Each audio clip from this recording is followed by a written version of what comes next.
Welcome to Nixa City Hall. This video is going to provide you with an overview of how the City of Nixa conducts City Council meetings. We encourage everyone to attend and participate in City Council meetings. This is part of how democracy works at the local level, listening to the perspectives of subject matter experts, city residents, and other community members helps our elected leaders make more informed decisions. Before we start the meeting, let's review some of Council's rules of order. These rules help us make sure our meetings are orderly and efficient, while protecting the ability of everyone to have an opportunity to speak. Please be respectful of the person speaking and hold your own comments until it is your turn to speak. Presenters are invited by the Council to provide information during the meeting to the Council. These are informational presentations only, and nothing will be voted on at the time of the presentation. Presenters are not time limited. There are two times when all other visitors will be able to speak to Council. The first is during the visitors section of the agenda, and the second is during any public hearing regarding an agenda item. During the visitors section, anyone may speak to Council about any topic, whereas the public hearings regarding specific agenda items allow you to make comments for Council to consider before they make a decision on that topic. Whether you wish to speak during any public hearing or the visitors section, the following rules of order will apply. 1. Only one person should speak at a time. Be respectful of the person speaking and wait to speak until it is your turn. 2. Anyone speaking must do so from the podium and speak into the microphone. 3. You must first state your name and provide your address in writing to the city clerk before beginning your comments. 4. All speakers will be given 5 minutes to make their comments to the Council. The mayor or council may have additional questions for speakers after this 5-minute period. 5. All comments should be addressed to the mayor and council. 6. If you have questions about existing city processes, programs, or policies, or if you need assistance from staff on any issue, please contact City Hall during normal business hours and we'll be happy to assist you or answer any questions you may have at that time. The public hearing is designed to provide the public an opportunity to provide testimony and information to the mayor and council regarding the decisions they may be considering. Keep in mind this meeting will be recorded and live streamed with video and audio. Therefore, all comments relevant to this meeting must be spoken into a microphone, otherwise video viewers will not be able to hear you. In the case of a closed session or technical difficulties, some meetings or portions of meetings may not actually be recorded or streamed. The use of cell phones during council meetings is discouraged, so please silence all devices now. Thank you for watching, and thank you for engaging with the City of Nixa. The meeting will begin shortly.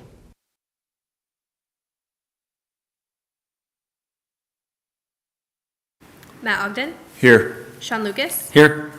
Aaron Peterson. Here. Darlene Graham. Here. Zoran Vess. Here. Please join me for the Pledge of Allegiance. I pledge allegiance to the flag of the United States of America and to the republic for which it stands, one nation, under God, indivisible, with liberty and justice for all.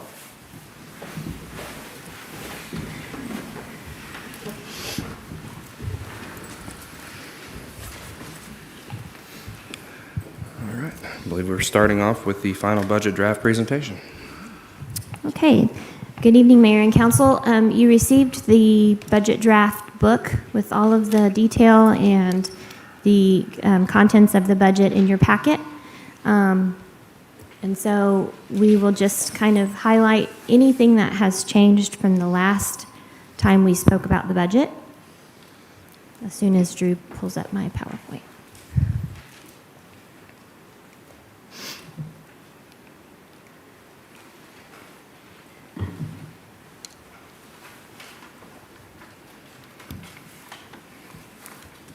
Okay.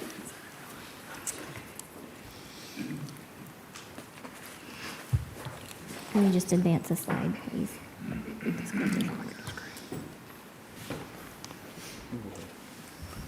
Okay, so just kind of a high-level look at the changes. We added the City Hall remodel project and the subsequent transfer of ARPA funds for that general fund portion of that. Just some general cleanup of personnel calculations and vacant positions after further review of everything. Nothing like majorly significant, but just a change here and there. We added the capital item to the Planning and Development Department. We're going to transfer a truck out of utilities into Planning and Development. We rolled over a couple of projects that we don't think are going to be completed by the end of the year, one of those being the Rotary Park Pavilion and the Cherry Street Stormwater. We added some costs associated with installing the utility billing kiosks, the outdoor kiosks. And then you'll notice on the budget dashboard, there's an interfund activity column that I added.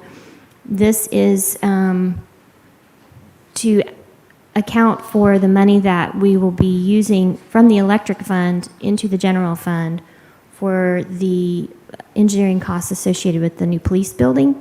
And it's considered an interfund loan, so it's not really a revenue or an expense, it's just interfund activity.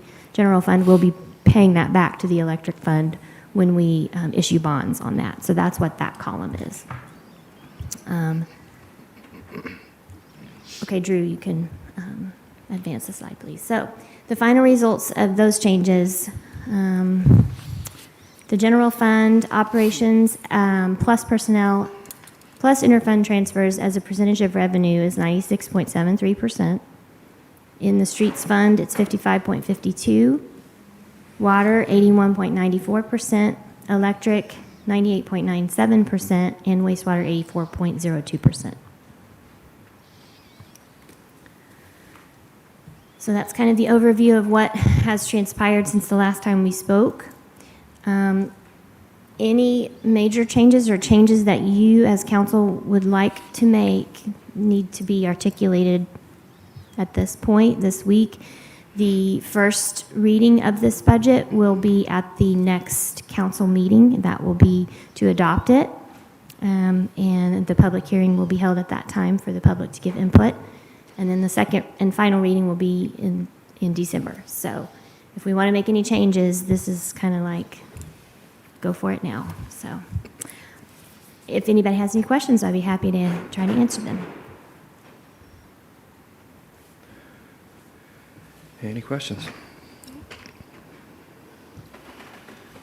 If you need time to go back over it, I would just try to have any input by end of the day tomorrow, really, at the latest.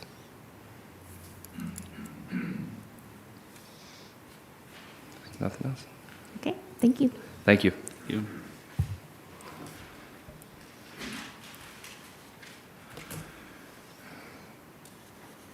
Okay.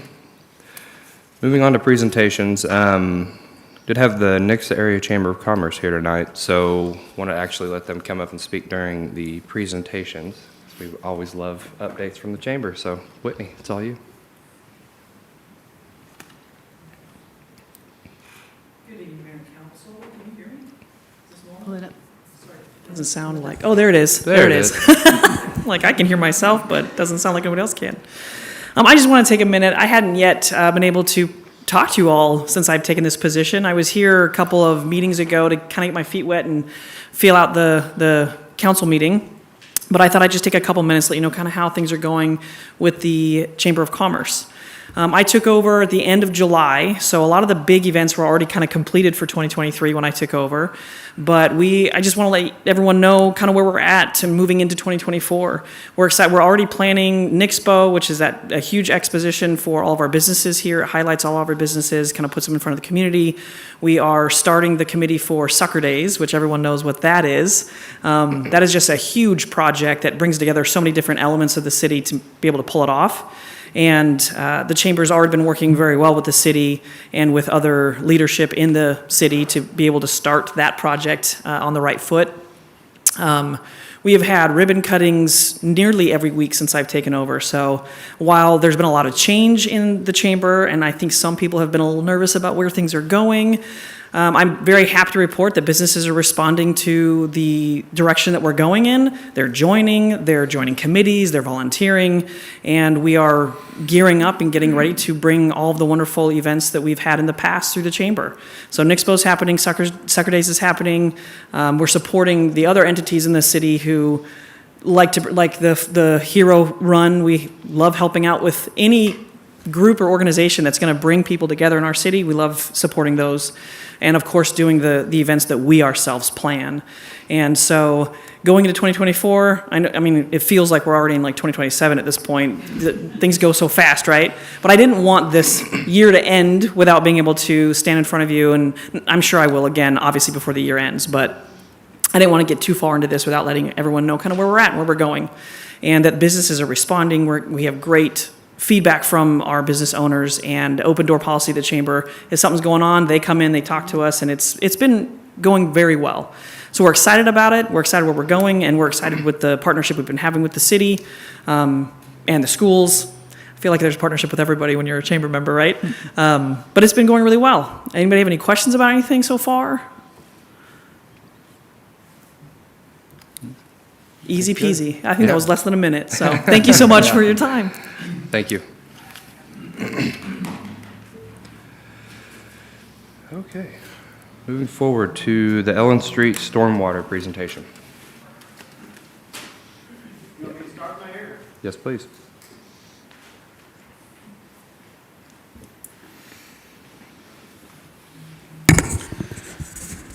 Good evening. Last month, staff was asked to look into a stormwater issue that was brought to our attention between 406 and 408 Ellen Street. We took an opportunity to look at the situation, assess how the property sits today, and provide some solutions that could be undertaken if we wanted to move forward with making any improvements to the area.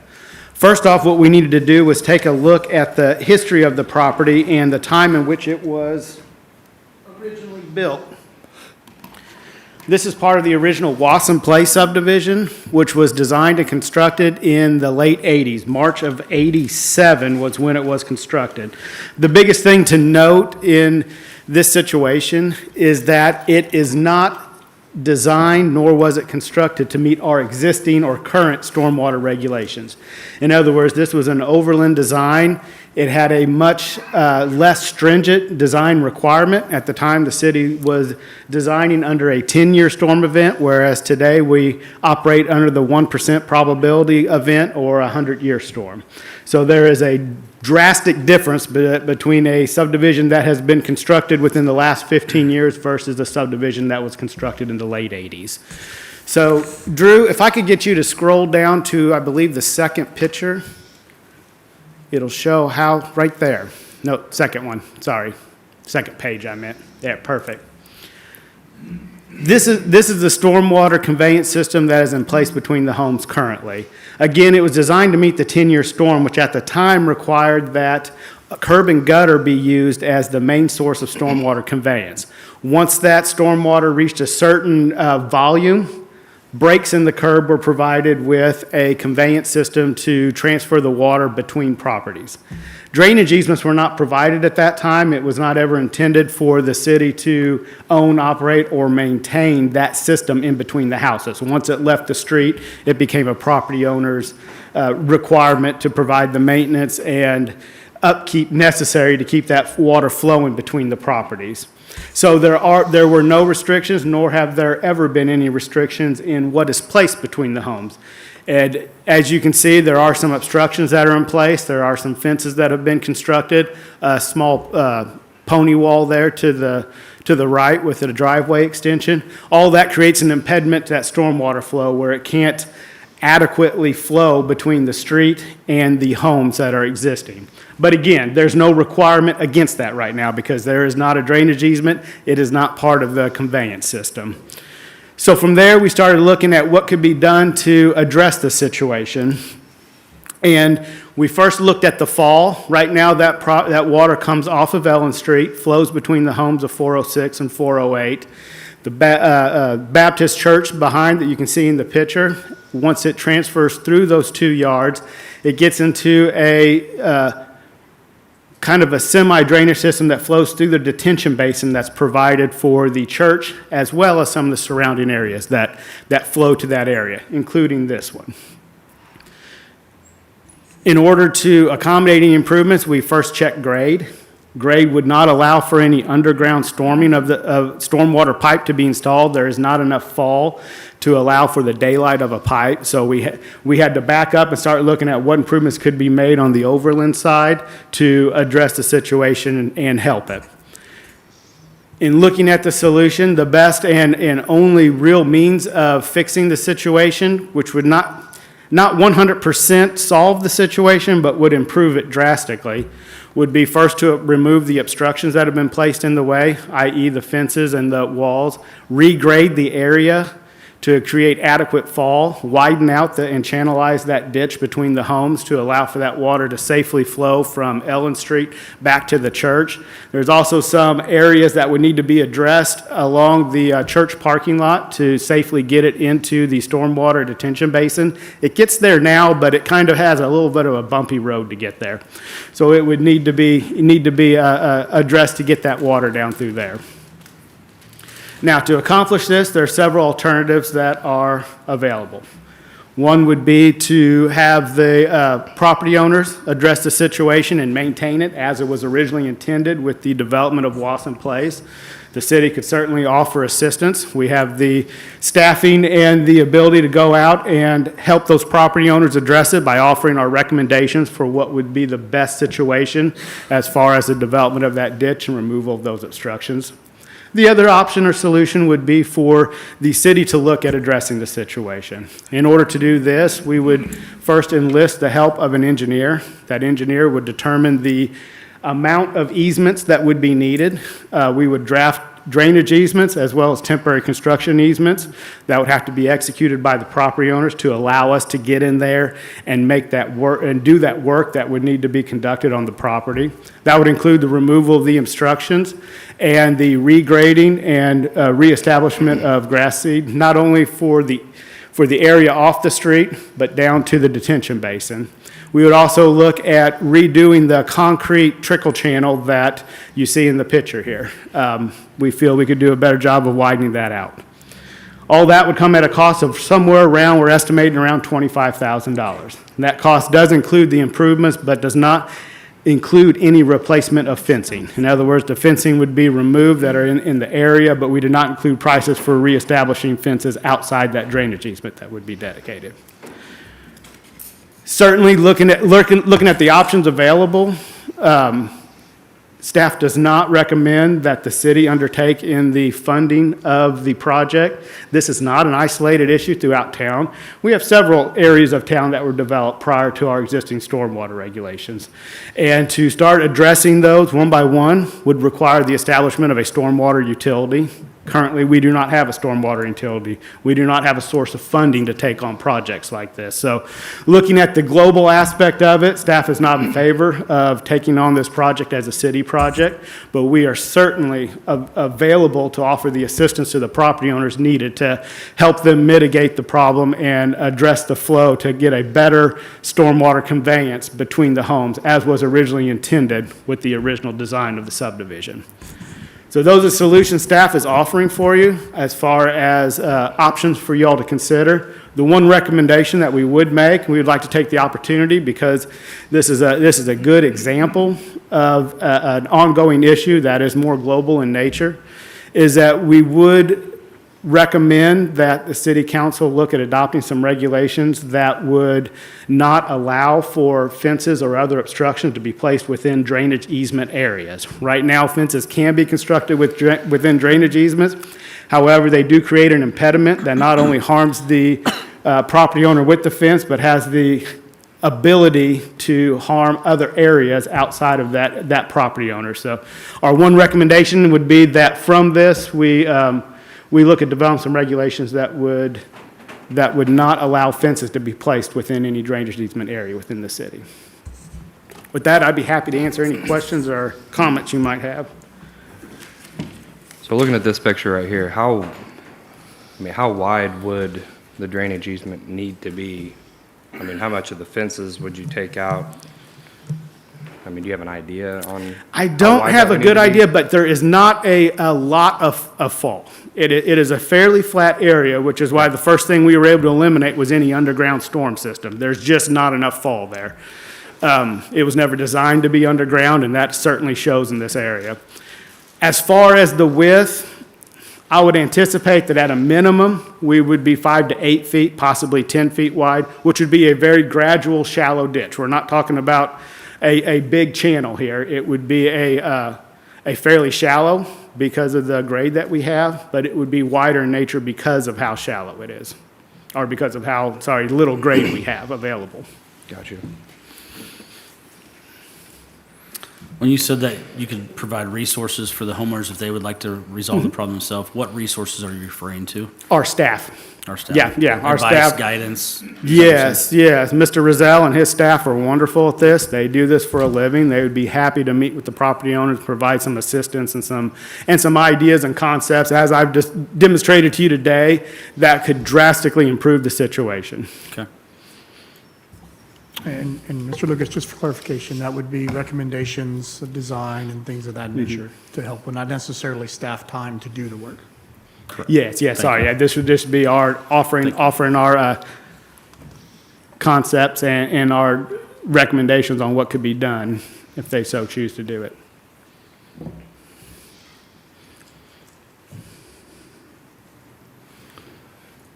Any other questions? All right. Well, thank you, Mr. All right, Fossey. thank you.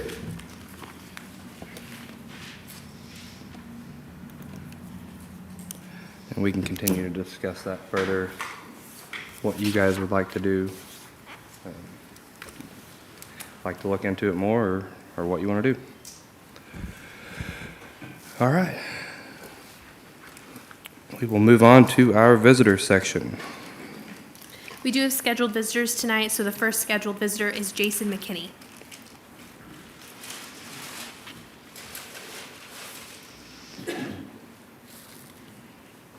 It's a short person mic, I'm sorry. Mayor, council, I appreciate the opportunity to share my concerns with you as I've experienced the 408, 406 firsthand. The packet that I had given to you guys earlier tonight highlights over the last year the various times that we have had storm problems with the water.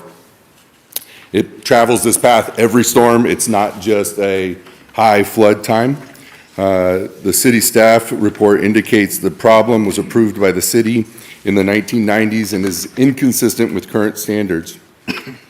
Currently, the city has a 43-inch curb cut drain outlet with the street with a 26-foot drain chase onto the property.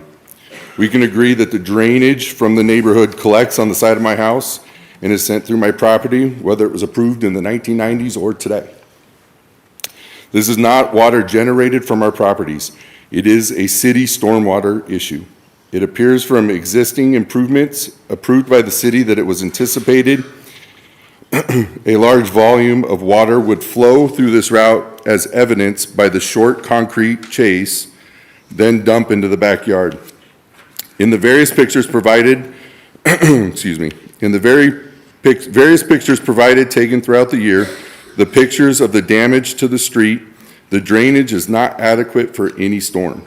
I believe the city was given an engineering report done by the church behind our homes, as their project was approved by the last council last year or earlier this year, and that report stated how much water actually travels through this area. While apparently pictures don't exist to show the original conditions, neighbors have indicated this problem has existed for years and no one is able to get with the city to look at it. I appreciate that the city council has taken the time to discuss this problem now.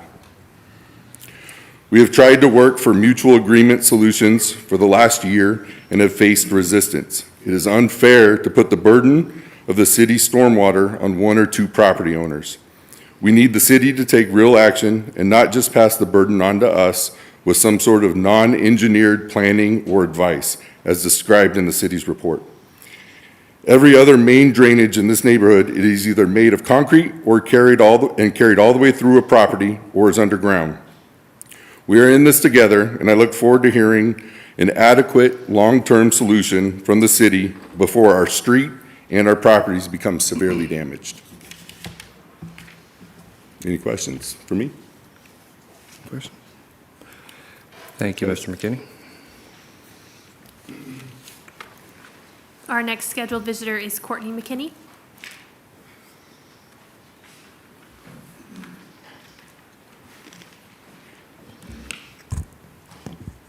Hi, I'm Courtney McKinney. I live at 408 North Ellen. Thank you, City Council and Mayor, for hearing us out this evening. I'm going to be referencing a lot Mr. Colvin's memo that was presented earlier.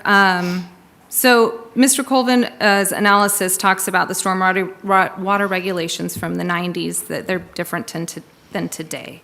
While this may be true, even if we just took the 1990s standards, you would see that there still is an issue with and a lot of irregularities. There's multiple locations around our neighborhood where the concrete stormways are complete all the way through the properties, and not just like a quarter of the way like ours was put in. For example, there's one off Milton Drive.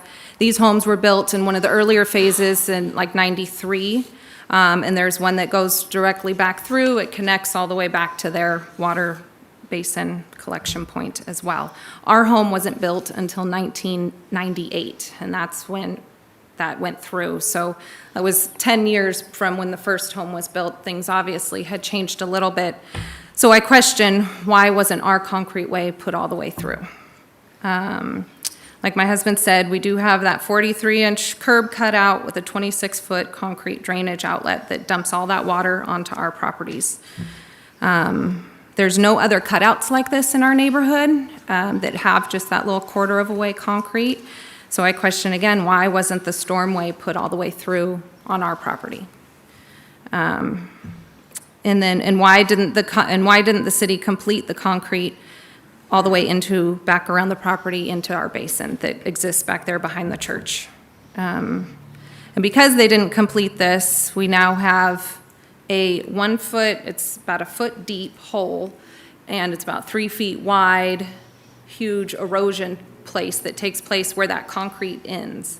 And the water just accumulates there until it builds up enough pressure to then push through to try and go the rest of the way. And as it sits there, it just saturates the ground and floods into, unfortunately, our neighbor's basement pretty bad. And then also, based on Mr. Colvin's memo, the city is now asking us as the homeowners to bear this burden from the city water. I'm not sure why the city feels that our two properties are solely responsible for the neighborhood storm city water. The city, unfortunately, is the one who put that curb cut out that allowed the water to come onto our property. So I'm not quite sure why they're asking us as private citizens to be financially and physically responsible for what the city has caused, unfortunately. Mr. Colvin also mentions in his analysis that the city doesn't have a dedicated budget or even a department to handle these issues. Yet we just saw in the budget book that you guys are posting for, I guess it's for next year, if I'm reading it correctly, there is a whole department in there labeled stormwater that is responsible for city stormwater infrastructure. And it has a budget of $552,787. And I get that may be already dispersed for next year, but something maybe for our issue to make a concrete way that could go all the way through to keep that water from causing erosion in our properties would be great. We, as the homeowners, are wanting to work with the city to fix the stormwater issue. We are willing to remove our fences and work together. We are wanting a long-term solution. These homes were built. It's a great neighborhood. It's an established neighborhood. It's going to be there for another 20, 30 years. We don't want to just put a Band-Aid on it. We are asking the city to take responsibility for the water that is being diverted onto our properties, as it is not the sole responsibility of just our two households to take on this. Thank you. Any questions for me? No? Thank you. Thanks. Our next scheduled visitor is Robert Mead. Hear you either way she's scheduled.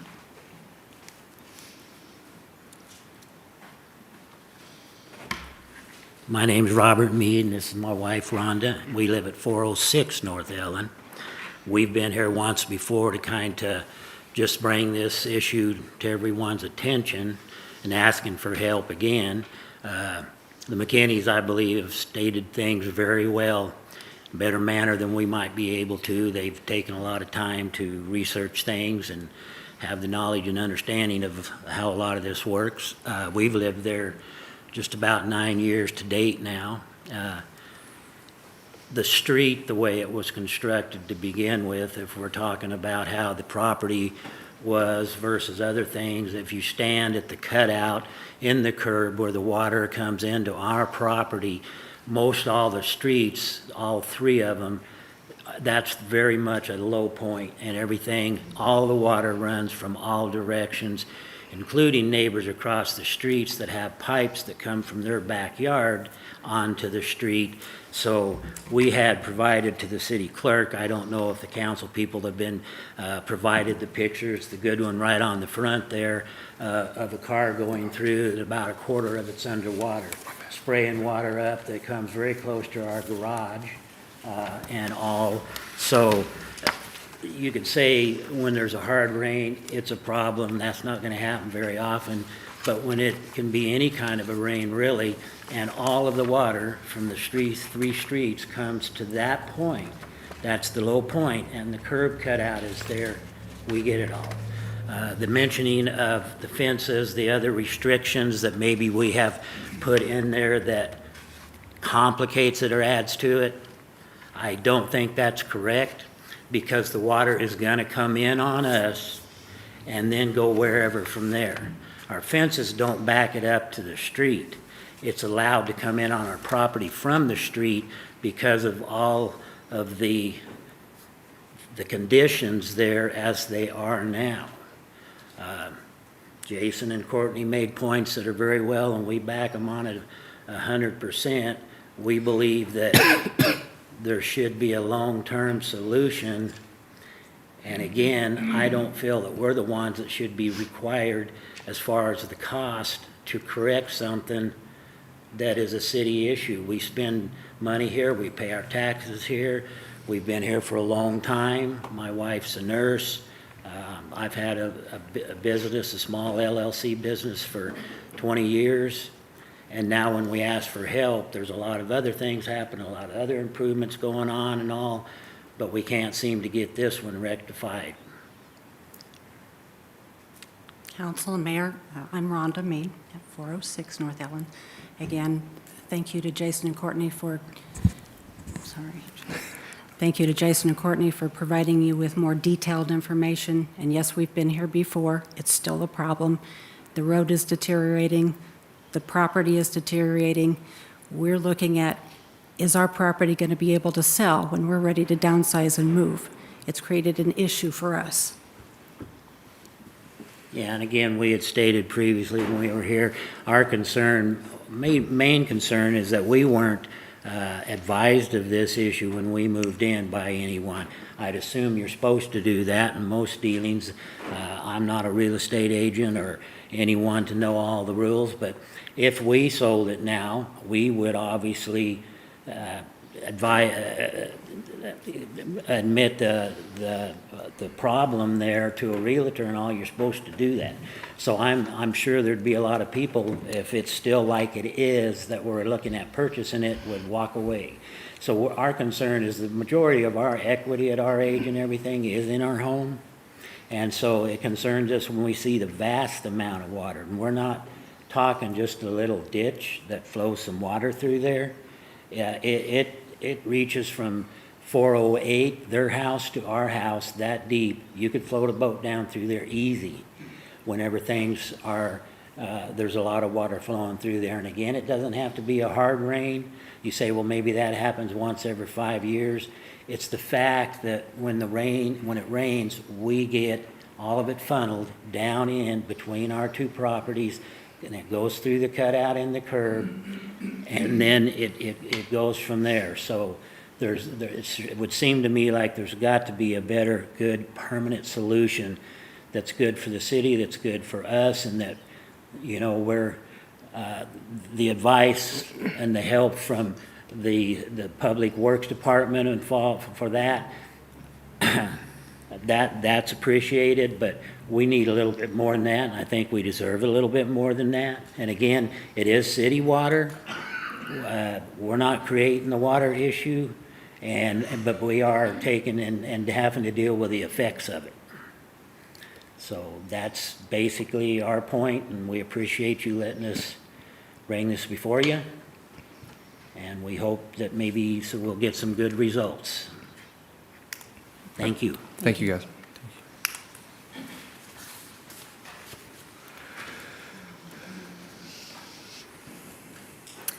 Mayor, I don't have any other visitors. Okay.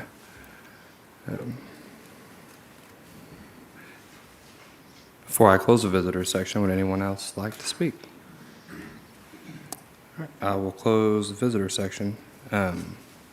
Mr. Cossey, where does this water end up at? Where is that detention basin? The detention basin is located on the church property. So the water goes between 406 and 408. And then once it gets through that property, it starts heading north. And on the northwest corner of the church's property, there's an existing detention basin. So it ultimately flows through there, and then from there, it keeps traveling farther and farther north. Okay. And if there's nothing else from council on this, would like for you guys to think about, do your research and think about how you want this handled. If you want to have it brought back to do a budget amendment and take this on, I will say, and I think what Mr. Cossey was getting at is there are, in any city, you're going to find areas that had different code back years and years ago and stuff that needs to be fixed. I mean, we still do it monthly, finding old, Mr. Woodman finds old code that needs to be cleaned up and things like that, and we adopt new code for stormwater, for building, for whatever it may be. But look at the cost associated with going back and fixing every single spot in the city that might have these same issues. That I wouldn't even begin to guess what we would be looking at with that, because in 70s, 80s, and you look at 80s and 90s and the early 2000s, whenever Nixa was exploding with residential growth and didn't have the same regulations that we have now, I think we're looking at a lot of things that probably do need to be fixed. And I'm not saying that we should not fix them. I definitely think that it's something we need to look into. However, having the funds to do so would be a pretty big part of that. So be thinking about this. I'll be reaching out to each of you to discuss how you would like to move forward. Then we can figure out if we want to bring something back to council or not. And if we do, we will definitely reach out to the four of you and let you know what's discussed and what the plan is going forward. I know I have, and I know other council members have been over there numerous times during rains to watch it. So if you see my truck over there, please don't call the cops on me. I've had that happen plenty of times. Amazingly, I have had the cops calling me plenty for doing that. But yeah, and if there's anything else in the meantime that comes up, new pictures, whatever, please feel free to send them our way. So thank you guys. Okay, moving forward. First reading, Council Bill 2023-48. First reading, Council Bill number 2023-48, an ordinance of the Council of the City of Nixa rezoning the real property generally located at 306 South Market Street from a single-family residential R1 district to a two-family residential R4 district. Presenting is Planning and Development Director Scott Gabby. Mayor, Council, good evening. Oh, Drew, what are you doing? Can you go to slide 12, Drew? I forgive you. Continuing with the theme of stormwater, this will be a similar situation. We're looking at a rezone at 306 South Market Street. It is currently zoned R1 single family. The requested zoning from the property owner is R4, which is two-family zoning, commonly used for duplexes. It's not on, Jennifer. You didn't turn it on. Sorry. This is the general area of the property. You can see that to the north, to the east, and to the south is R1 single family. To the west is South Market Street, but also R4 zoning directly across the street. There is a mix of R4 zoning, R1 single family, and also R3 high density multifamily, which is the senior center right there.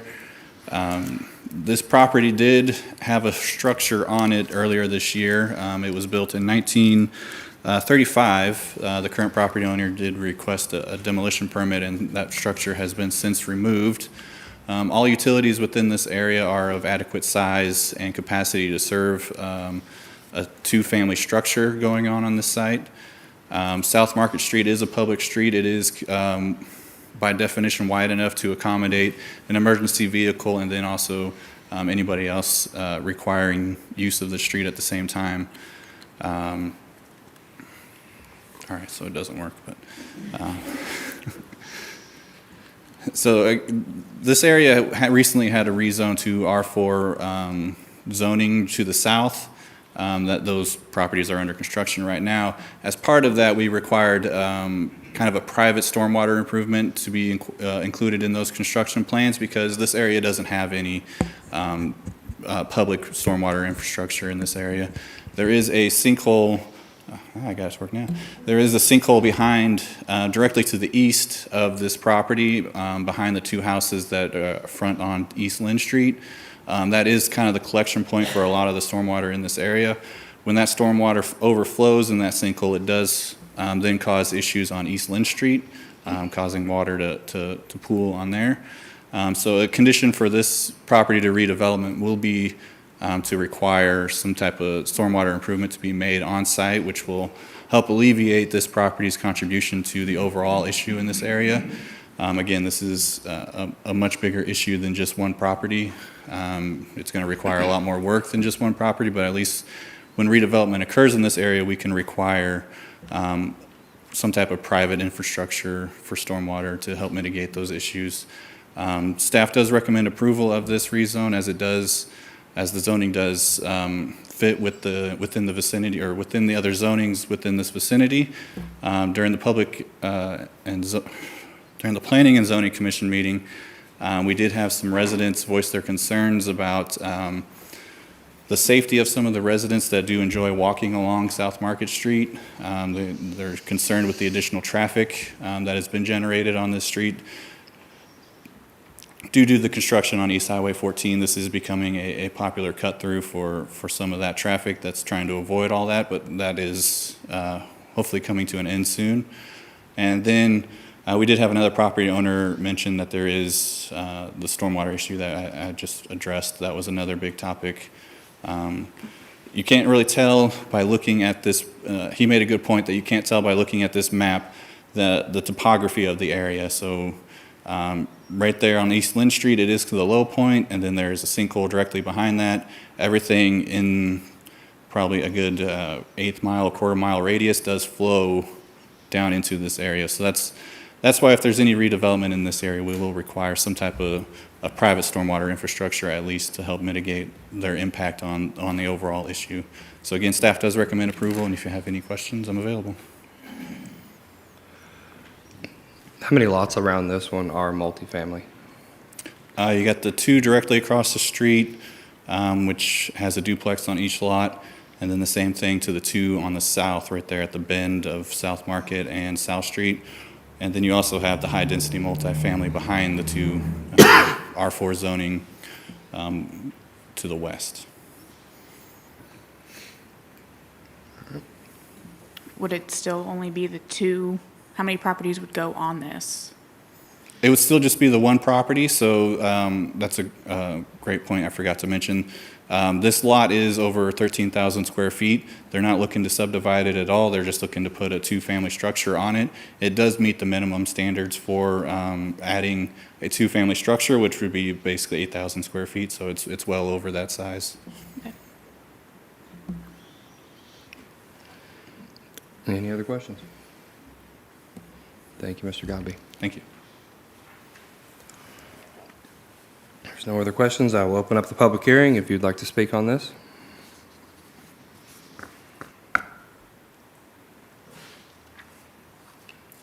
I will close the public hearing. Nothing else from council. Moving on to Council Bill 2023-49. First reading Council Bill number 2023-49, an ordinance of the Council of the City of Nixa amending the Woodfield Villas Planned Unit Development Overlay Zoning District, generally located in the 400 block of South Truman Boulevard, by incorporating approximately 3.59 acres of additional real property into said planned unit development. Presenting is Planning and Development Director Scott Gapp.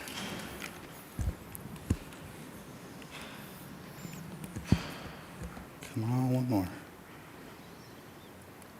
All right, Mayor, Council, good evening. This one is going to look very familiar as we did have hearings on this one earlier this year, in June. In fact, this is for adding additional property into an existing PUD residential, the Woodfield PUD, and also modifying the development plan for that PUD. This is in the 400 block of South Truman. Come on, remote. I will get you to work. Okay, this is the general area. You can see the underlying zoning for this property is R3, high-density multifamily. To the north is R4 property, which is duplex zoning, and then the rest of the surrounding property is R1 single-family. Okay. So the overall site is 6.6 acres. That includes the addition of the 3.5 acre parcel to the east of this site. The original document for the PUD was approved in August of 2008. It included only Lot 50, and the development plan at that time was just 2 residential structures, or 2 3-story apartment buildings with 24 dwelling units each in it. Again, this proposal will extend the PUD R to the adjacent property and also redevelop or redesign the site. So the adjacent property was rezoned in April of 2019. It went from R1 to R3. Where this property intersects with South Truman, it will require a traffic impact study to be submitted along with the construction plans. Again, relaying the original votes from June, P&Z voted 5-1, and council voted 3-2. Yes, 1 absent. You need 4 in order to pass an ordinance, so it did fail. Some of the changes that they are requesting that are not in line with city regulations of the R3 zoning district is density. This one's a little complicated, but they have the max density for this project is actually 96 dwelling units. They are only proposing 81 dwelling units. The reason why it's interesting is because they are shifting some of that density additional density onto lot 50, which puts it over the max density for that particular lot, but since it is all covered under the PUD overlay, it is still within the acceptable limits of the PUD. Okay. And then the additional changes that they are requesting, you can see the table there for setbacks. They are increasing both all the front, the side, and the rear setbacks to give it a little more separation from the neighboring property owners. They are also wanting to keep the building height from the original PUD, which was 55 feet. Again, they're just wanting to keep that because it was approved, part of the original approved one. Another thing to mention, I was brought up during the public hearing, was that the original PUD was approved for 55 and up. They are looking to remove that, and this will just be open to the general public. The reason why this is coming back is that we require the applicant to include a little bit more information to help understand or help appease the voices that we heard during the public hearings during the first go-around of this. So they have included some updated visuals as part of the PUD document, as well as some updated language. So this is an updated site plan. Again, it's still 9 buildings, 3 stories high with 3 dwelling units per floor for a total of 81, but this kind of gives you a better idea as to where the layout is. You'll also notice a large sinkhole in the northeast corner of the property. We will require a new sinkhole evaluation to be performed on that, since the last one was in 2017, and we have since updated our regulations on stormwater as it relates to sinkholes. But here are some of the updated visuals. A part of the language that they updated was addressing the third floor. You'll see that it's built into the pitched roof. So the overall design of these structures will remain as what you see. The colors might change, the textures might change, something like that, but overall this is what they are going for. As the main thing to point out is the third floor, how it is built into the pitched roof, and then when you combine that with the 55-foot height limit, if I do simple math, I don't see them getting more than 45 foot high with these structures. This is another rendering that has been included into the PUD document. That main road is, I assume, is supposed to represent South Truman Road. Obviously, there will be houses on the west side of that, but this kind of gives you another feel of what the overall aesthetics of the project will be. So this was held, this item was read to the Planning and Zoning Commission, which a public hearing was held. Only one nearby resident spoke during that public hearing, and he was in favor of this new proposal. The Planning and Zoning Commission did vote unanimously to recommend approval. Staff does recommend approval. If you have any questions, I'm available. Any questions? Scott, this is the one that, when the developer came back, he actually got with some of the neighbors and talked about it before bringing it back, correct? Correct. It is my understanding that they did have a neighborhood meeting before applying for this. The engineer actually has some of their talking points that he could probably bring up after me. I did not attend that meeting. I believe some elected officials did. Yeah, I was there. I was there. He did have it was pretty much a public hearing. And they took a lot of the things, a lot of the concerns they addressed during the meeting, and then what they couldn't address, they addressed in the new PUD.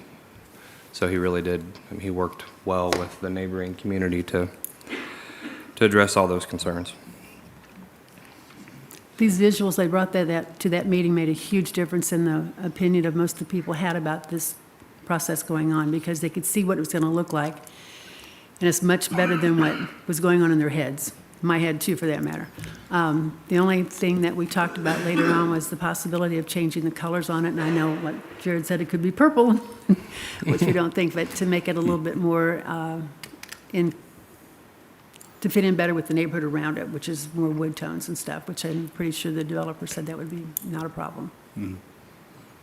That was the first go-around. That was a lot of the concerns that we heard was kind of the visual impact that would have. Mm-hmm. So that's why these renderings are now in here. Yeah. Yep. Anything else? Thank you, Mr. Godby. All right, I will open up the public hearing if you'd like to speak on this.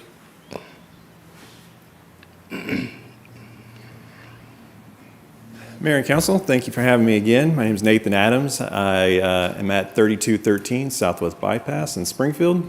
I'm the engineer for the project. I'm really just here to answer questions, but I will point out we did have a public meeting, so we did have a lot of good input come in and a lot of good questions. I think that, we talked for probably, a couple hours talking through all the different questions that people had and trying to answer them. The only thing I'll point out that wasn't already spoken was that the renderings that you see are actually based on architecturally designed plans that are already done. This is not just conceptual. These are already plans on paper. This is exactly what the developer plans to build. The only reason the materials and colors may change is just based on what costs of different things. But he's intended to do brick and concrete siding like shown on there. So just a matter of what the current trend is as far as color. I don't think purple will ever be the most trended color, but you never know. So that was it. Let me know if you have any questions. Anybody have any questions? Yeah. All right. Thank you, Mr. Adams. Anybody else like to speak on this? All right. I will close the public hearing. Mayor, one of the things that came out of that planning and zoning meeting, after seeing that with the renderings, the planning and zoning commissioners did make the comment that it would make sometimes, when we're looking at these different site plans and these different things like that, if those could be available, would sometimes make it easier to appease some of the naysayers. So maybe looking at somehow setting that as a standard going forward. And I think we started putting more of that stuff in the council packet, correct? Used to, it was just kind of the memo and that was it. And I am a visual person, so I try to provide as much visual aid as possible to you all as well. Yep. And I don't think it's just for us, it's also Yeah, for everybody. whenever it's getting presented to the public, that the developer or the engineer, somebody provide that with their packet of information. Agreed. All right, anything else?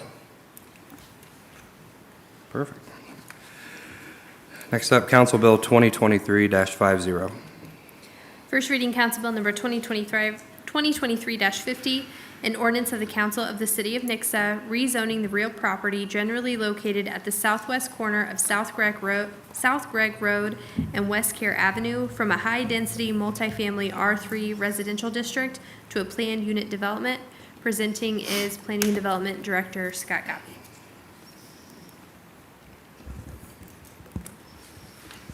Mayor, Council, good evening. This is another planned unit development, except this one is mixed use, which is the combination of commercial activity along with high-density multifamily. The current property in question is zoned R3 high density.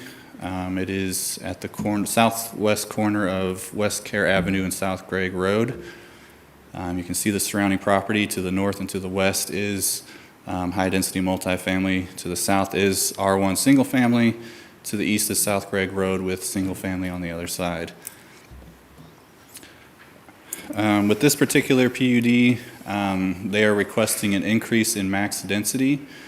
So the current density for the site would allow for 13 dwelling units. They are requesting an increase to allow for 15 dwelling units, which has the architect, Bowtie Architects, did pass along a very excellent breakdown as to how they are allowed to do this increase.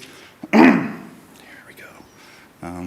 So in our PUD code, we do have this table that is found in the middle of this screen that if there are certain amenities provided with this property or project, or just facts about the project or site of the project, you are allowed to have an increase in the max density over what is typically allowed. So in this case, they're providing additional streetscape. There will be a landscaping berm around the property rather than just your traditional fence. It is joint use parking, so therefore the ground floor commercial element and the residential structure residents can also use the same parking lot. Because of the commercial ground floor, there will be creation of new jobs. This property is located within 1,500 feet of an elementary school, so that got them, based off all that, they got 13% increase, which got them to that 15 dwelling units that they were looking for. You can see they broke down the math very well on this. You can do it, button.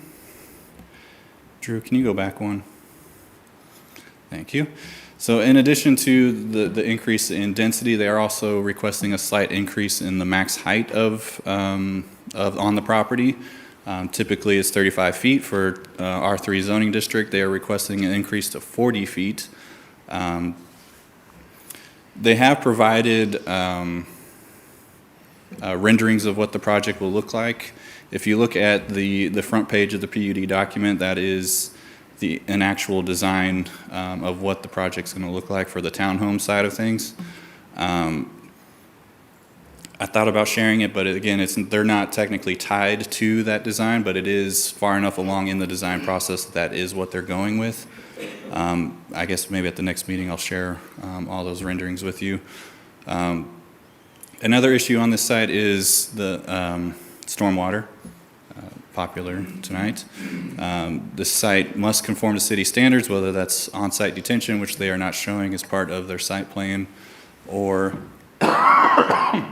they they might have to, their civil engineer will have to do some research to figure out, there is a former detention basin northwest of this property. We can't find the calculations on it to determine whether or not it was designed to handle all three of those R3 zone properties in that area, or if it was just for the one on the north side.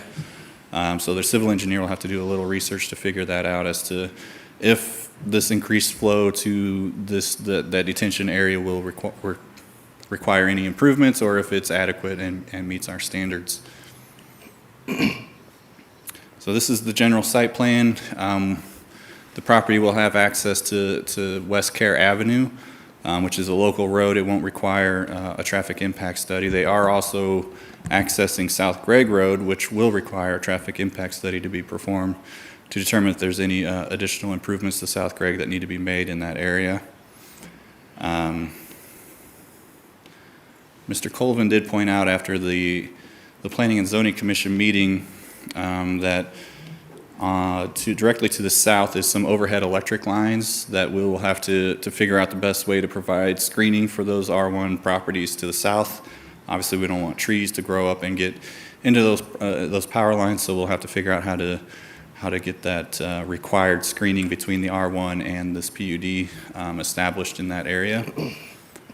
During the Planning and Zoning Commission meeting, there was one property owner to the south that did come in and voice his concerns about potential privacy concerns with the three-story building being behind his property. Again, we'll figure out that opaque screening requirement between the two properties. But with all things considered, the Planning and Zoning Commission did vote unanimously to recommend approval. Staff does recommend approval. If you have any questions, I'm available. So this is a two-story, three-story apartments going up in an area where there's nothing like that?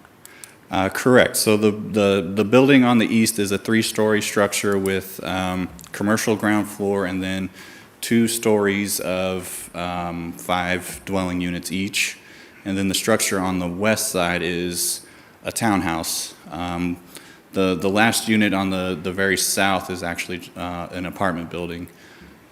Again, I have the design renderings for this that are available if anybody wants to come by my office during working hours to view them. I will also include those in the presentation during the second reading. Well, this is something I'm a little concerned about because you've got an elementary school almost across the street from it. You've got a number of duplexes right behind that and a residential care center right across the street from it, too. And that's a little bit of a concern to me. So there's apartments just to the west of there, right? Yes. It's a residential structure, some type of care facility, yes. Yeah. And the same to the north. Correct. Yeah, on the north side of that. But the ones behind it are all one-level duplexes. And everything around that whole care area are all one-level duplexes. So that brings up a good point. When you have, it's actually Crowhaven Apartments to the west and Promise Care Center to the north, what would be the ideal zoning for that right there?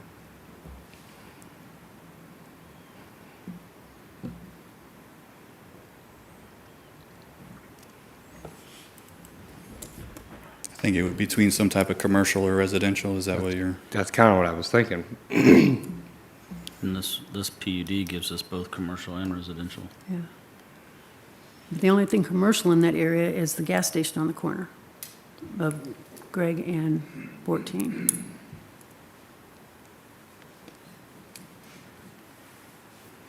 That concerns me, as considering, because I drive past that every single day of my life. This is all single-family homes on this side. This is all that whole area in Care and Hummingbird is a very concentrated area that doesn't have, we don't see a lot of traffic because they're all just concentrated right there. But then you've got Vernon, which is high traffic. A lot of people go up and down that street because it connects it to Nicholas. And then you've got going down from there, but you have an elementary school up here, elementary school down here, and a high school down here, and you're wanting to put apartments and commercial right there in that corner amidst all this housing. And that kind of disturbs me, Scott, sorry. Understood. So the development around like Hummingbird Lane and West Care Avenue, that's a different color. Is that R4? Is that duplexes there? 99% of that is duplexes. The structure all the way to the west, I believe, is actually a church on Dove Avenue.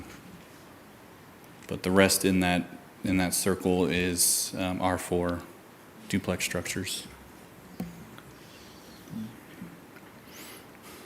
I have one more concern about that property is because the residential care center right across the street, they have a lot of people who go in and out of that facility. They're on the sidewalk a lot, and some of them are there for reasons that are not really conducive to being around a lot of people, to be honest.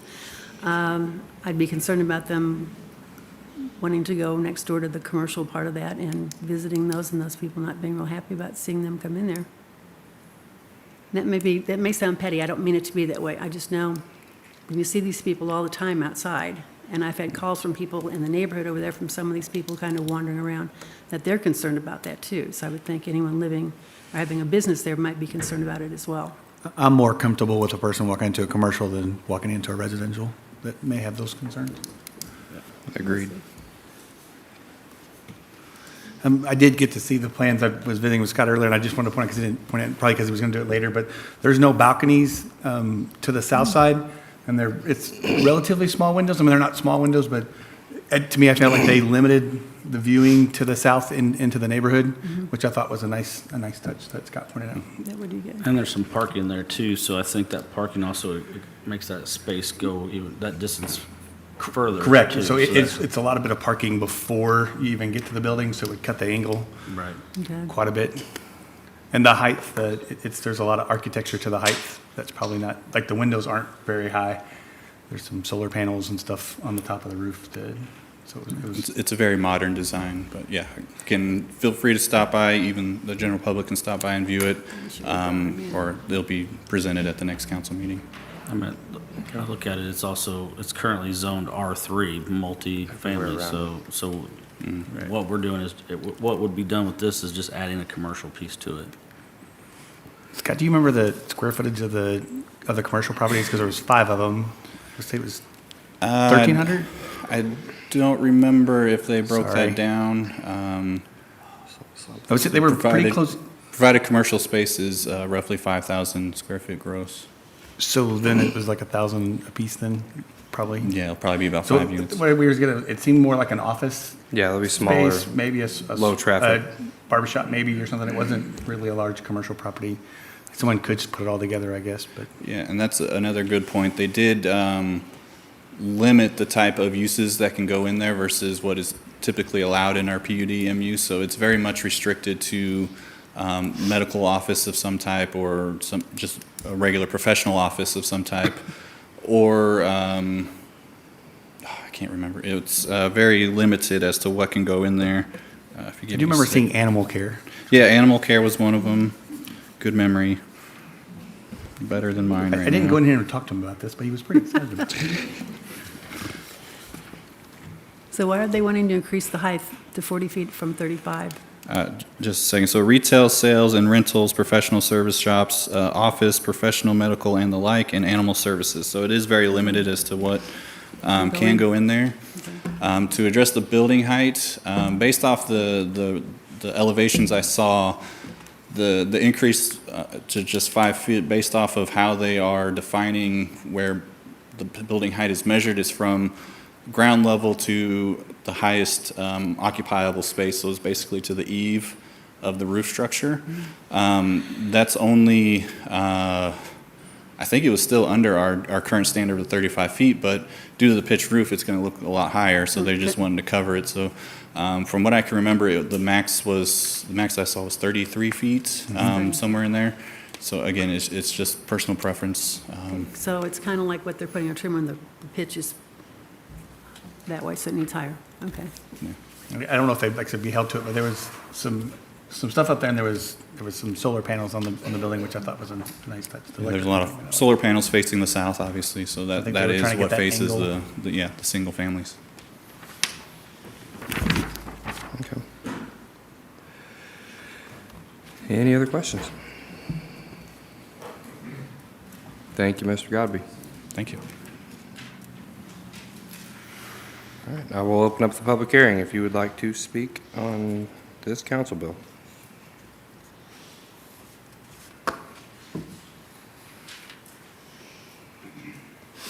Good evening. My name is Ron Sanders. I live at 976 Glen Oaks Drive, right down the road from here. Have a friend that lives in Tewksbury, New Jersey, and he used to work in Manhattan. It's 53 miles. Took an hour and 8 minutes for him to get to work every day. I work on the northeast side of Springfield, and leaving out of my house off of Gregg Road and going up to what's right next to Andy's on North Glenstone Road is 20 miles. And it takes me 45 minutes to get there. And what we're going to do is we're going to keep on adding R2, R3, R5, R20 properties towards the south end of town where everybody's got to get in their car and drive all the way through town, no freeways, to get to work because everybody works in Springfield. Just a small comparison. That's New York City. Hour and 8 minutes, 53 miles. 45 minutes to drive 20 miles. Just a little perspective. Thank you, Mr. Sanders. That's why they need the extra 5 feet. Anyone else would like to speak? Mrs. McKinney. I wasn't planning on speaking on this, but I just some insight from a citizen. So both of those schools, you have SB Elementary and Matthews right there. And I question as a citizen, what kind of businesses, I know you said it's limited on what can be in there commercially, but all of those kids, a lot of them walk to and from school. We do have some crossing guard places and that kind of stuff, but it's very much a residential area. So depending upon what kind of businesses are going to be going in there, that's going to increase the traffic on that street. With school times, you have all the kids out there, that kind of stuff. So just something to think about if they are going to be businesses, I question what kind of business wants to be right there in a residential neighborhood, per se, so close to those schools with all the children.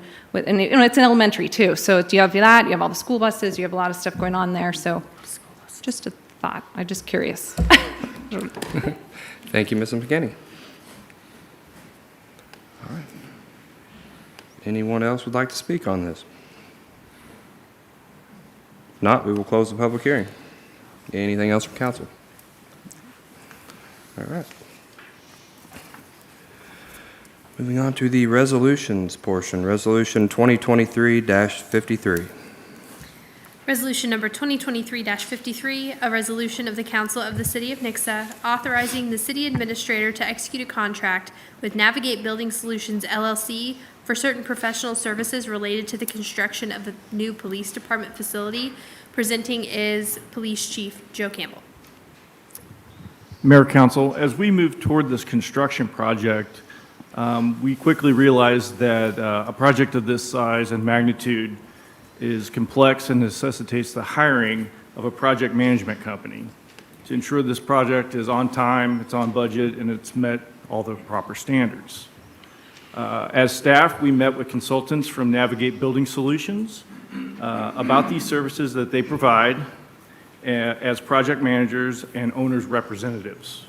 Through several discussions with the co-founder, Todd Sweeney, and our own due diligence, we have determined that Navigate Building Solutions has the skills, knowledge, and expertise to serve this vital role for us for this project management service. Navigate Building Services also has provided a written agreement which details their services that they will provide and the costs associated with those services.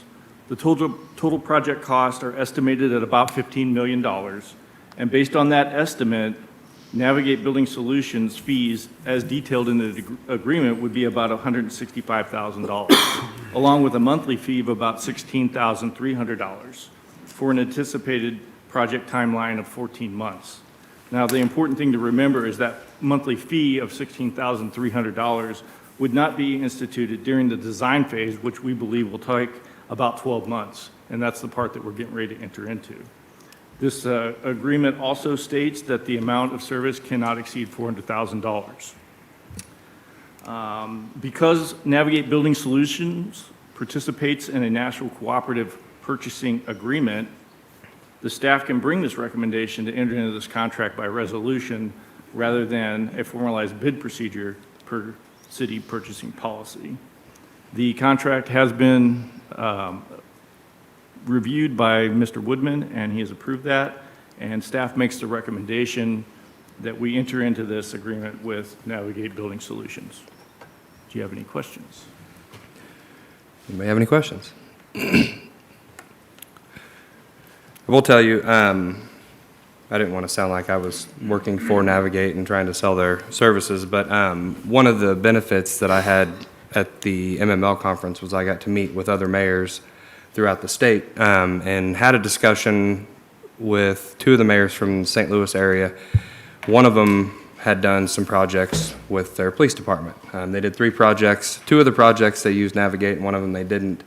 And they actually, when they used Navigate, they got them done either on time or a month early, and they were under budget even after paying for the services through Navigate. And the one that they thought they could do on their own, it's kind of like home projects where I can just take care of that on my own. And then it doesn't work out very well. That's kind of what happened with them. Ended up being over budget, and it took a lot longer. And all of those were actually within one police department. One was a remodel of a jail, one was like the lobby area, and then one was the office area. So, and these people had no ties to, they weren't getting paid to tell me this. This was just a kind of an open conversation. And one thing I wanted to add on that is both of the people that I talked to that used them one of them had 3 project managers on staff, and the other had 1 project manager, I believe. And this was just a very good addition to their team, and we don't actually have a project manager. So as much as I love Joe, I'm not sure he knows how to design a new build from the ground up of a PD. But I'm good at police work. I'm not a construction person, and so I would defer to the experts on that. Good call. But just wanted to share that and a little bit of info. So, any other questions for the chief on this? The only question I had was where it talked about that it cannot exceed 400,000. They're expecting the project to take 14 months. I guess the $16,300 is for 14 months of the timeline there. What would happen if we do get to the point where it does exceed that 400,000? Are we still going to have their services, or are they going to back away? Well, at that point, it's my understanding, and C.A. Lyles may have some more insight on this, but that was a kind of an estimated number that they wanted to put in. That was negotiable, and we agreed to that number as being a point that we would reassess and talk about it at that point. So we felt comfortable with that number moving forward. Yeah, Chief Campbell's correct. We visited with Navigate quite a bit about those numbers. I hate to put a complete timeline. We think it's going to be completed in less than 14 months, but we kind of estimated a little higher to make sure that we had some additional time for anything that might come up that we don't anticipate.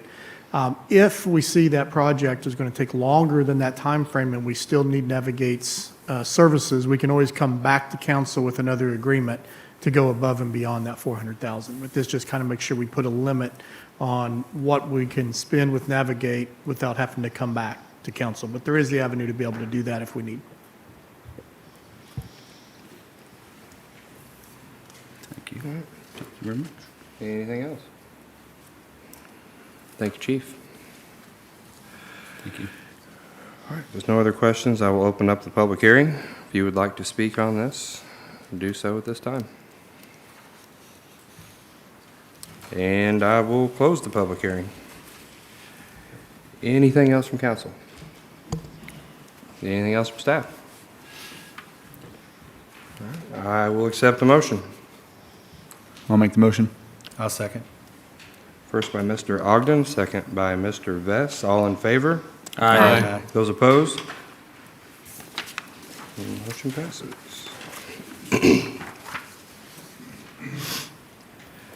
All right, moving on to Resolution 2023-54.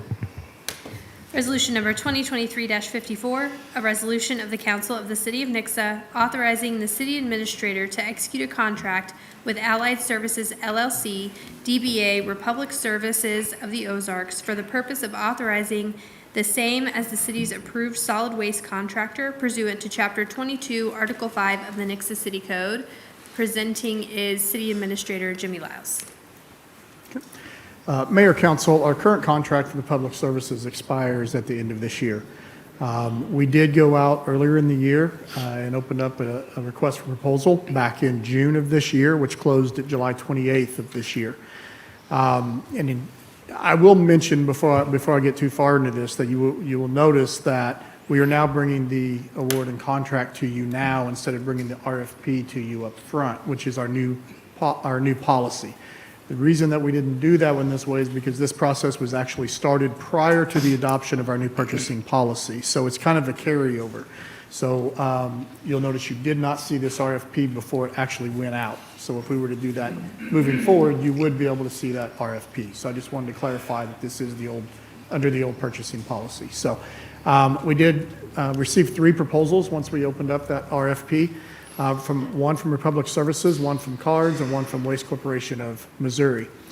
We did have a committee that was put together that was made up of 4 employees to evaluate each of these proposals. The proposals were evaluated on price, experience working with municipalities or equal-sized companies, efficiency and performance, and also references. And I can tell you upon the initial evaluation and scoring, the committee actually narrowed it down to a top 2 that we felt that we would like to look at to bring something to council. So we did ask the top 2 candidates to attend an interview with the committee. So the committee sat down with representatives from both Republic Services and Cards were the top 2 after the scoring. So upon completion of those interviews, staff then evaluated again the scores and came to the recommendation to bring to council of moving forward with continuing services with the Republic Services and entering into a new contract. So at that point, staff started negotiating a new contract with Republic Services, which is included in your packet. But I will just point out a few things in that contract that you may see is new or an addition that we did not have in our current or older contracts for our waste disposal or waste removal. One of those, of course, the first thing I'll mention first is the price point, because that was part of the scoring. Republic Services did come in with the lowest price, a monthly fee for our residents of the 3 that put in a proposal. Ultimately, for neither a 95-gallon or 65-gallon poly cart for our residents, they came in with the price point for the first year of $12.81 a month. And then you can see how it increases each year after that, $13.45, $14.12, $15.39, and then the 5th year would be $16.16. Again, overall, between the 3 companies we looked at, that was the cheapest price for our residents as we move forward. I will also mention that just as a point, our RFP did put out that we were requesting or requiring a 95-gallon poly cart option and a 65-gallon poly cart option. One of the companies did not offer that. They did not offer the 65, so we were then looking at that as well as part of our decision that Republic Services offered both, that we required a 65 and a 95-gallon poly cart for our citizens, because again, it's something they've accustomed to. Some of them are accustomed to, so we wanted to make sure we continued to offer that option moving forward. So again, from the top 2 Republic Services, it was the only one that offered that, which was, again, part of that decision. So then moving on down, there's a few other things I'll just point out in the contract. We did add a section in there for liquidated damages. This is something that we felt was a good idea to add for our citizens as well. So in other words, if there is any type of liquidated damages resulting from a breach of the contract or performance, or let me say performance breaches of certain types, then we can actually collect that, the liquidated damages amount. For the first offense would be $75, I'll say offense, but the first issue would be $75, and then the second issue would be $100, and then $200 for every incident thereafter for that one particular residence. So it's not once for those city, then the second, it has to be the same residence. I just wanted to point that out. So an example of that would be if they missed a pickup, for example, on a trash poly cart, and that polycart wasn't picked up within the described amount of time, because we do offer them an opportunity to go back and pick that cart up, I think it's within 48 hours, and if that's not done, then that would be a first offense. And then if that happened again, that would be a second, and everything after that would be a subsequent offense, would be that $200 liquidated damages. I'll just touch on, I know council expressed a desire that if that were to happen, that some of that go back to the customer, to be able to credit it back to their bill. That could be a software issue, but I think it's something that we can definitely work through and make happen, because I honestly don't think it's going to happen very often moving forward.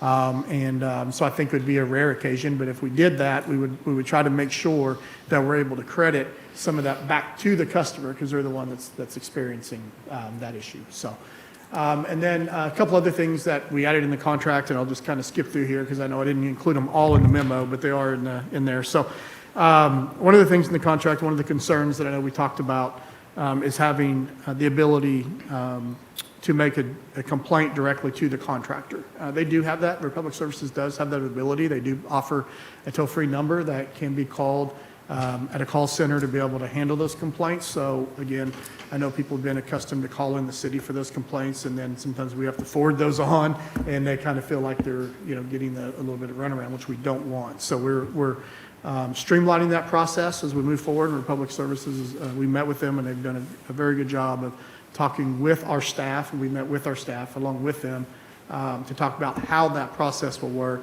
how they're going to call, how the complaints to be made, and that kind of thing. The other thing that we're asking is that those complaints be tracked.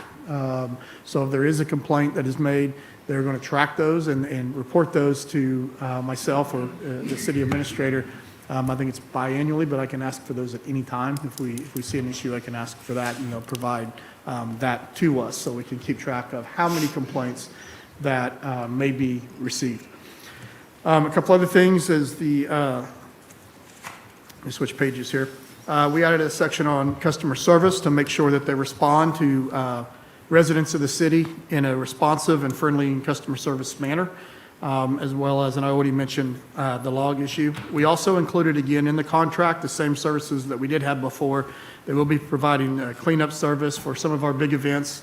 I know that Whitney spoke about earlier, the Chamber, Sucker Days, 4th of July event. They will provide those services for those events, dropping off containers and picking those containers up. They're also going to provide carryout services to permanently disabled residents of the city. So someone that cannot actually get their cart out to the curb, they're going to go pick that up at the residence for them, for those individuals. And then a couple other things, they're going to continue to provide the waste services for our recycling center. Moving forward, I know we have, I'm going to get the terminology wrong. I'm just going to call them roll-off carts. I'm not sure. I guess bins. I don't know, whatever you want to call them. But at the recycling center, as we have before. So that service will continue as well. And then this contract also continues to provide recycling services for our citizens that do request that at their residence as well. So, and then the only other thing I think I will probably mention is that we did add another clause for termination for convenience clause that we didn't have it before necessarily. We didn't have it at 180 days. We added that with a 180-day notice that either party can withdraw from the contract. And the reason we went 180 days is, well, first I'll touch on if we're not happy with the service, that gives us an opportunity to make notification, get out of the contract, and look at another service.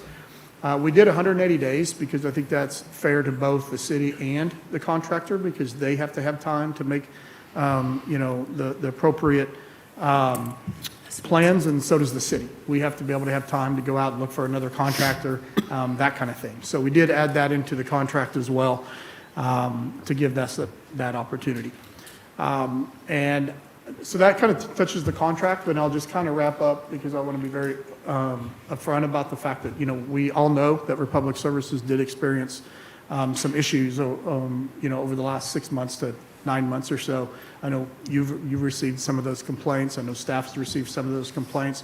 We've talked in depth with Republic Services about those, and they made some very significant changes. And I won't get into all the reasons why those occurred. I'll let them, if they would like to speak tonight, they can do that to get into those. But I'll just mention that staff did talk with them, like I said, in depth about those issues. And I think one of the big things, and again, not to speak for them, but one of the things that came out of those meetings was the fact that they haven't had a reroute done in many, many years, and that's something that should have been done a long time ago. So you'll notice that Republic Services did a new route across the city for pickup. Once they got that reroute done and their drivers got used to that route, I visited with our staff and along with Republic Services, and those complaints have drastically went down back to probably, I would say, if not the same, but very close to those pre-issues. So it looks like that those issues have been resolved for the most part. Not to say that there's not going to be the occasional issue, because that's going to happen. All planning can be made, but you're still going to have the occasional issue. So, but I can tell you that it seems like that a lot of those have been worked through at this point. So I know it's a lot of information, and I kind of ran through that quickly, but at this point, staff's recommendation would to be moved forward with the resolution allowing me to enter into the contract with the Public Services. I'd be happy to answer any questions you might have. I have 2 questions. Yep. Is there a difference in the monthly cost between the 95 and the 65 gallon? There's not. It's the same cost. Okay. The other one is this, because I read through this twice and didn't see it. I don't use a cart. I have bags. Yep. Is that still going to be available? And That what's will the not. cost for that? It will not be. Unfortunately, the bags will no longer be available. They'll be phased out toward the end of the year. So they'll have the option of either the 65 or 95 cart. Okay. The 65 cart, a lot of people like because it's smaller and easier to roll around than the large cart, and that's why we wanted to keep that. But unfortunately, no. And again, I don't want to speak for Republic Services, but or any of the companies, but I know with the issues with handling trash, physically touching it and picking up bags is becoming more and more of an issue. And now that things are even more automated, it's just that we're transitioning away from the And handheld. when would the transition take place? My understanding is they're going to continue that. I don't want to speak to the end of the year, I believe. I think they're going to, is what we talked about. But if I'm wrong with that, they'll be able to speak. Whenever they come up, I'll have them, if they want to, I'll have them come up and answer that question for you. I'm just curious. I would know Yeah. how long I need to get rid of these bags. Yes, And get a understand. cart. Yeah. I will say I don't receive any more complaints after the reroute. Very good. Yeah, I haven't received any. No, But I do want to thank council for relaying all of the information from your constituents to staff. Yes. And thank staff for taking all that into consideration when Absolutely. putting together this contract. It definitely helps. Absolutely. Thank you. Yeah, thank you. All right, anything else? I do have one question, and this might be for them versus you. Especially since there's a,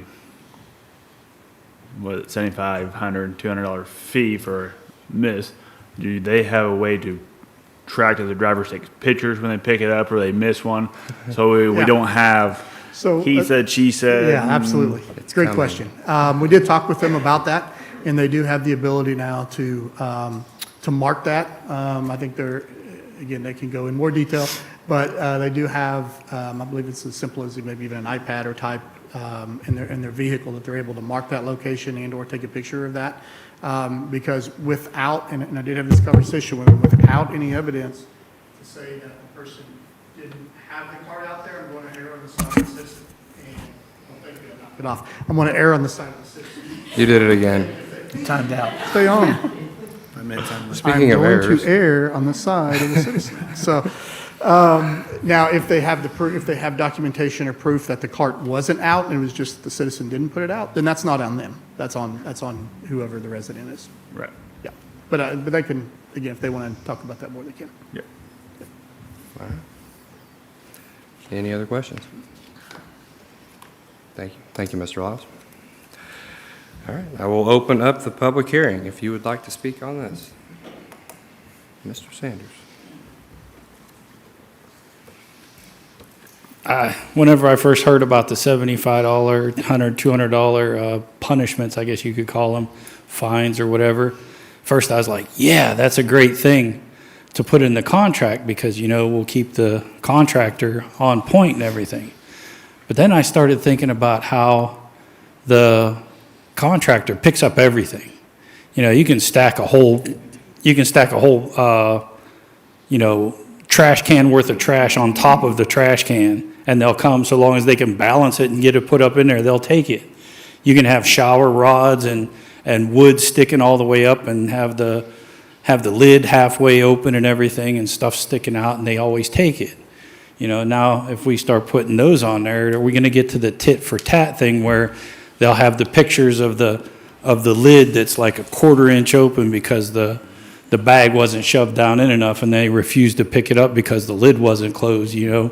And then, you know, we have the people coming back and saying, that's not how it was, you know, I just, you know, threw a couple bags in there. And then it starts getting a tit for tat so that they don't have to pay the $75 or $100 or whatever. Is that what it's gonna turn into? So that's the only concern that I would have, is that those punishments, you know, they'll start punishing us by only picking up trash cans where the lid is completely closed and everything's enclosed inside the container or something ridiculous like that.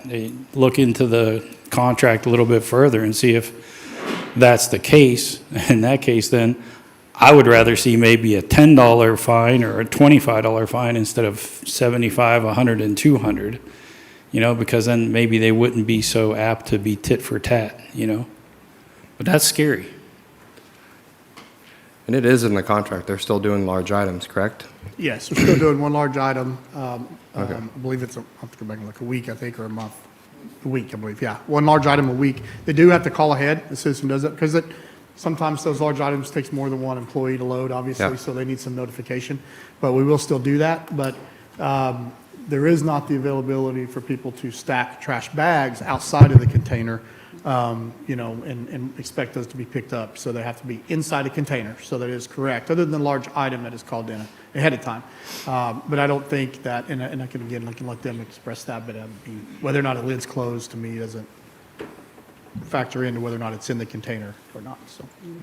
And I'll say that at least the driver in my neighborhood's always been super polite. If I'm out there, if I got extra, I'll help load my own trash in the cart. So the drivers have been super in our neighborhood for sure. So Yeah, we've had a lot of compliments on the drivers themselves, and they've actually been doing a good job in coming by and checking in with our staff, almost daily, I think, daily. So it's been very good. All right, anyone else? I'm Jennifer Fagan, the municipal manager for Republic Services, so I want to address a couple of the questions. As far as the bags go, you can use them until you run out of them. We just don't have the ability to sell them now going forward. So anybody that has them, continue to use them. And when you're getting ready to run out of them, just let us know and we'll get you a 65-gallon cart out there. Regarding the overage, you know, if occasional bag is sitting out, especially through the holidays and everything, we're going to take that.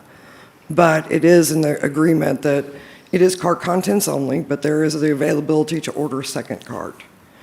So that's all covered and specified in there.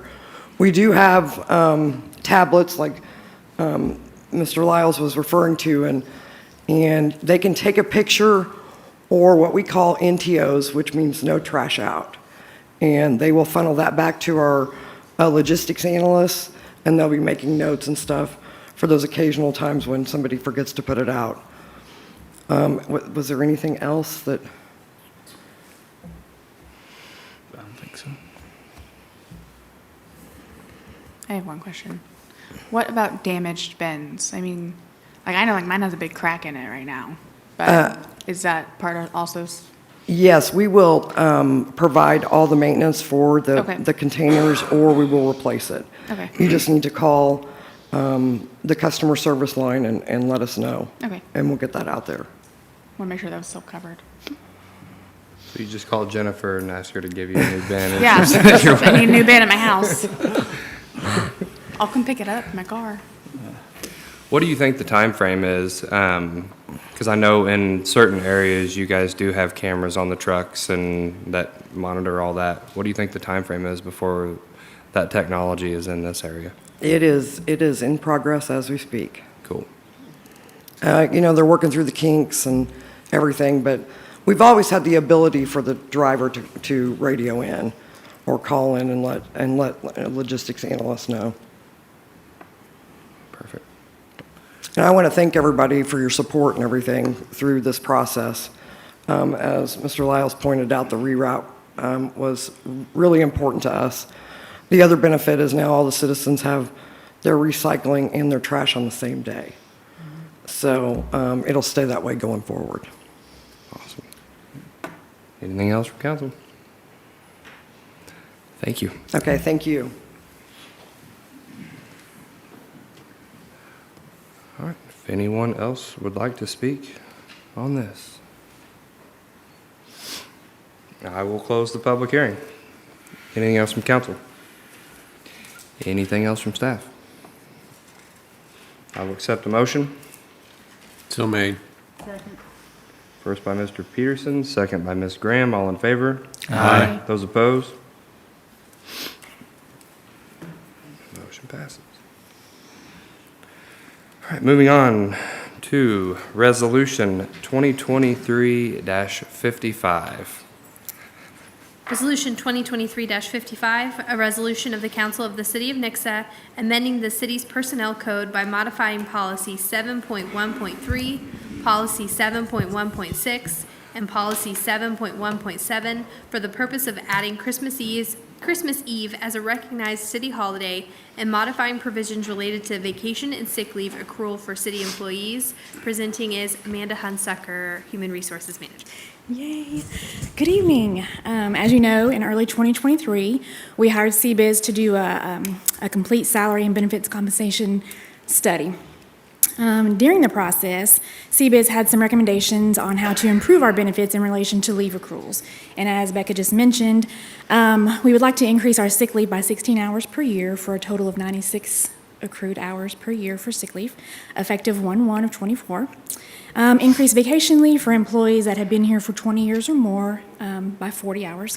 So anybody that's been here for 20 years, they get an additional 40 hours of sick leave for a total of 200.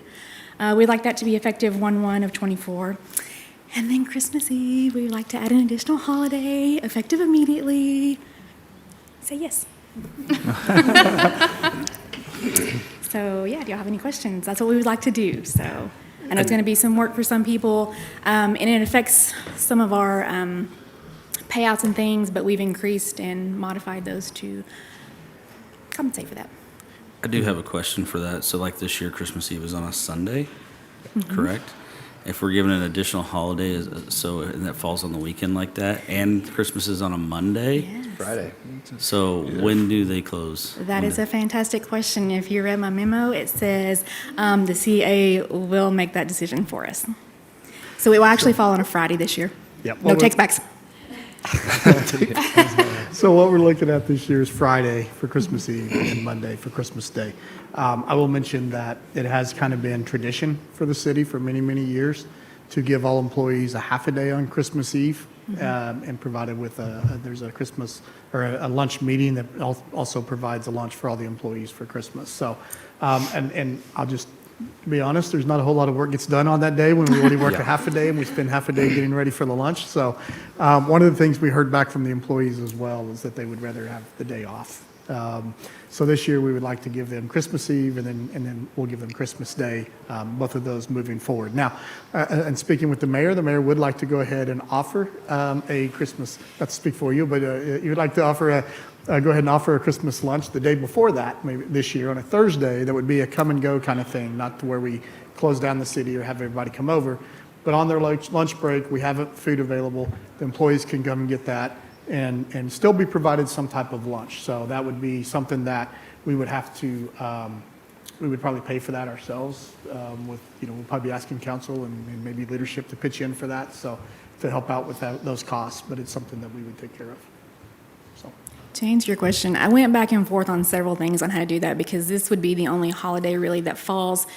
With Thanksgiving, we get Thursday and Friday. It falls the same all the time, but Christmas fluctuates, and so it was hard to word that, so I just kind of put it in the CA's hands, but also referenced like our actual policy, which right now, if a holiday falls on a Saturday or Sunday, it's the closest working day, and so it's kind of in reference to that, but the final say would probably fall to Jimmy. And that would go back to also when Christmas fell on a Sunday and Christmas Eve is on a Friday, are we going to give them Thursday through Sunday, or are we going to do Friday and Monday? It would be Saturday and Sunday. So we get Friday through Monday. Right. Right, but I'm saying if Christmas Day is on Saturday and Christmas Eve is on Friday, you automatically got to get Christmas on Friday, so would they push that to Monday? Monday, probably a Friday and Monday. Okay. Yeah. And those would be set at the beginning of every year. So but Yeah. when we set out for the year, we sit down and actually plan out all the holidays and make sure those are set before we really start the year. So, and we'll make sure council's aware of those once we set them. So we have to look at the floaters, and so if we're going to know if we're going to float holidays or not, and so we do that during budget time. Yeah. I'll be working on that calendar, the holiday calendar coming up beginning of next month, and that'll get sent out to leadership and then ultimately to council. Yeah. One of my previous employer, what they would do, if it's a Saturday, you get the Friday. If it's a Sunday, you get a Monday. So you always knew, depending on what day that is. Sure, but when you have Christmas and Christmas Eve, both holidays, and they fall on the weekends, So you have Friday and Monday. you get Friday and Monday. Understood. So anything on Saturday would be a Friday, anything on Sunday would be a Monday. It's how some places do it. But we can do it however you guys want. We could just get the whole week off too, but I'm just. And I do have that'll work. one question on the sick leave. Yeah. How much can you guys carry that over from year to year? We carry sick and vacation over. Sick leave is one that we have a payout on, and so currently, you can accrue up to actually 580 hours, and then on your anniversary date, whatever is over and above 500, you get paid out half of that. So to compensate for the additional hours, we have increased our limit to 516. And then You can carry 506. over 516. Yeah. Well, I mean, you can carry it over, but you just don't, well, I guess you do earn up to 596. So yes, you can carry it over.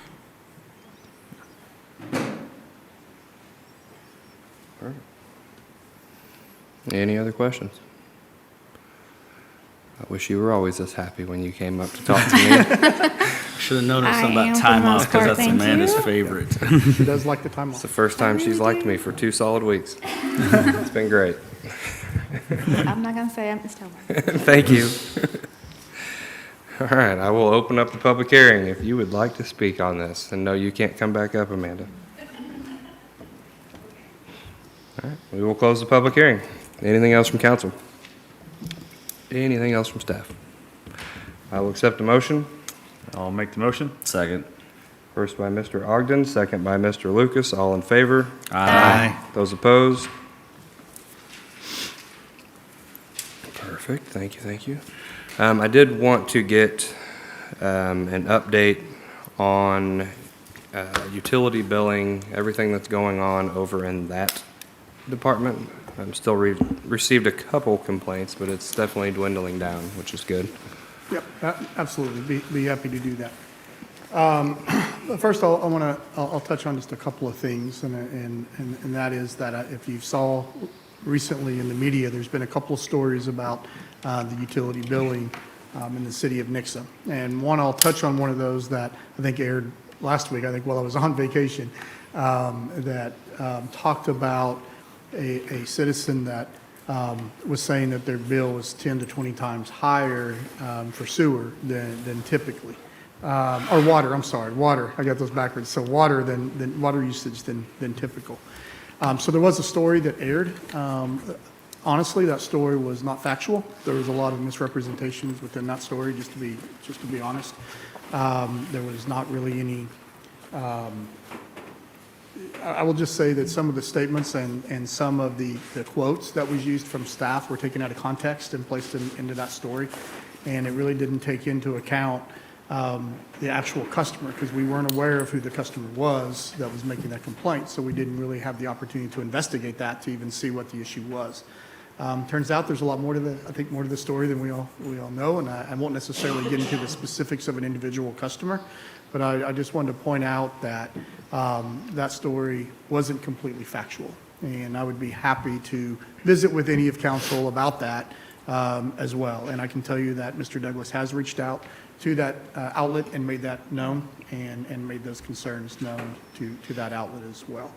And then the second, I think there was a story that I haven't seen it yet because we had council tonight, but I think there was a story that may have come out today or it's going to come out soon. And that does have to do with our wastewater. or our sewer. And it really comes back to this billing cycle and billing cycle 1, which is, half of the city, inadvertently, due to a software issue, did get charged an actual usage for sewer and not the average. So usually we have an average that we take an average of, for some citizens that select to do that, we'll take January, February, March, we'll average that water usage to figure the sewer for the whole year, right? So that helps us take out the water into the yards and some of those other things that a lot of people do when it comes to for sewer usage. And so there was a software issue in billing cycle 1, so that average did not get placed on the customers in billing cycle 1. So they actually were charged based off their actual water usage. Now, I'll say that as we look into that, some customers actually were charged less than they would have been on the average. We're not going to ask for that back. We're going to say that's great, and we're just going to move forward. But if there is a citizen that sees that it was higher than their average would have been, we will definitely take care of that issue, and we'll definitely make sure that that's credited to their account. Again, we've already sent a ticket to our software company to try to address this issue as we move forward to make sure that this doesn't happen again with that averaging. So hopefully that they can work on the programming a little bit to help us make sure that doesn't happen again. That ticket's already been sent in as well. And then I will also mention that there has been some turnover in the utility billing department, and because of that, Assistant City Administrator Cindy Robbins will actually be the acting supervisor for the utility billing department until further notice. So she will be over there. So if you're looking for Ms. Robbins, then you may find her here, or you may find her at utility billing. So she's going to kind of be working both roles for a little while to help us through this transition. So, but we are looking forward to that. She's already hit the ground running and working with Jennifer and the staff at utility billing and really making some really good changes and improvements quickly. So I think we will see things to continue to get better. So Thank you very much, You bet. Mr. Lyles. Probably why I don't get as many phone calls anymore, huh? Thank you. I like phone calls, just not those. All right, anything else from council? Trying to think if there's any events coming up. Have the mayor's tree lighting on the 1st. The parade is on the 3rd. Chamber lunch tomorrow, if you'd like to attend. Chamber lunch is tomorrow.